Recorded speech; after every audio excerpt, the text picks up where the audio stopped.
glad I came because it's really heartening to see young people wanting to be social entrepreneurs. Talking about me, I think I came a social entrepreneur by chance. I didn't set out to be a social entrepreneur, but circumstances were such that I was transformed from a social worker to a social entrepreneur. But just a little bit of background, it's slightly different.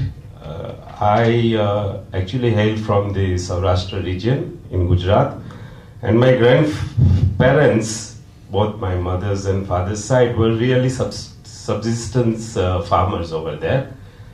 But they had that drive, aspirations to do better, so they migrated to East Africa. And my parents were born there, and all us siblings were also born over there. So I did my primary and secondary school in a place called Dar es Salaam, Tanzania, and came to India in 1977 when I was almost 20 years old. A little bit about, I often think to myself that how did I get into this work? When we were growing up in Tanzania, and especially in the education system over there, a lot of emphasis was paid to, equality, human equality. And this was driven by the fact that, many African countries were getting independence at that time. All the countries were colonies, they were getting independence. By 1960, 62, all those countries had got independence, but there were few which, had to fight for independence. South Africa, Mozambique, Angola. Those were the countries which, there were liberation movements over there. And Tanzania was a great supporter. Tanzania was not a rich country, it was a very poor country. But the leadership over there thought that no, this is something that we have to support. So at great cost to the country, it supported those movements, and we grew up along with that. All those liberation heroes. I remember the present president of Zimbabwe, Mr. Mugabe, Samora Machel of Mozambique. He's no longer alive.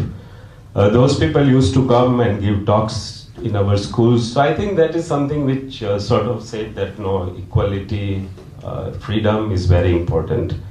Anyway, we came to India, and I had to get a degree as fast as possible because I had to get a job. And for me, the easiest course to do, which gave me spare time to do some extra earnings, was zoology. So I got a degree in zoology, which I think is right for an entrepreneur, because if I had been a doctor or engineer, then maybe I wouldn't have been an entrepreneur. So I completed zoology, looking for a job. The easiest job to get those days for a person with my qualifications was to be a medical representative, an MR's job. I did that job for about 6 months. I didn't like it. Then I sold air conditioners for some time. I was a clerk in an import-export firm for some time. But those were things that really didn't satisfy me at all, and I was always looking for a change. Santosh Madhusudan over here was talking about karma. What I would say is that, things happen when they have to happen. Paulo Coelho says that it is, the whole universe conspires to do something. I think that there's a lot of truth in that. When I was really absolutely fed up, I was really looking for a change. I saw an ad in the newspaper which said that wanted an educationist to work in the slums of Ahmedabad. So I said, this looks interesting, let me apply. I applied and I got that job. And over there, I met an amazing person. He was a Jesuit from the Basque region of Spain. Father Ramiro Erviti was his name. And he had this potential, this amazing ability of being able to see, what potential a person has. I put it this way that a sculpture, when he sees a piece of stone, already knows, what lies within that piece of stone, which can be made into a sculpture. So he had this amazing ability. He could see the potential inside a person and then would do things, extraordinary things, to see that a person flowered, grew up. It happened with me. I would be the last person to say that I had all the confidence, the belief in the self, etc., etc. But a lot of that is due to him. To give one example, we were working in one community. There was a community hall which was supposed to be with our organization, and one local gunda had occupied one of the rooms, and he was not getting out. So I think it was a week after I joined this organization, St. Xavier's Social Service Society, that he called me. He gives me a key, another lock, and he says, that room over there, we were not in that community also, he described it to me. Just open it, remove the whatever is inside that room, and put this new lock.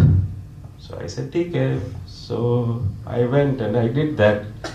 I came back and gave him the keys to the new lock and the old lock, and he said, great, good job. Next day I go to the community and people are looking at me with, a sense of wonder.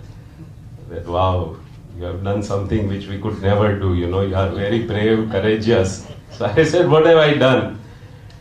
They said, we were trying to remove this man for so many years, we couldn't do it, and you did it, just within a week of your joining. I explained to them that none of it was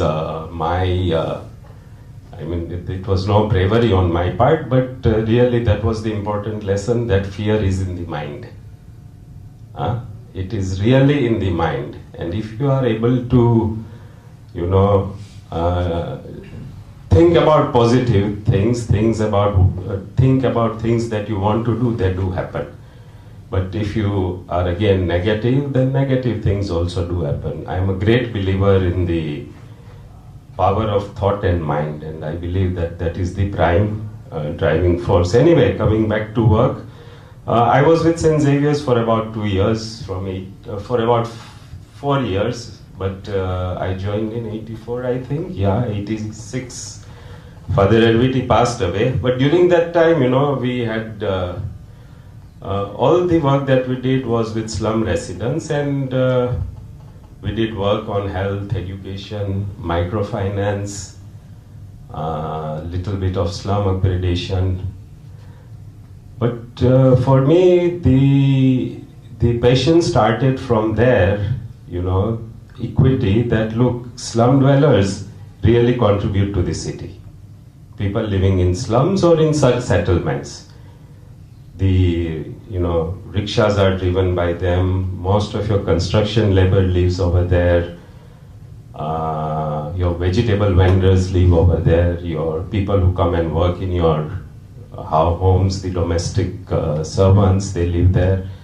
And the city does not really give them much in return.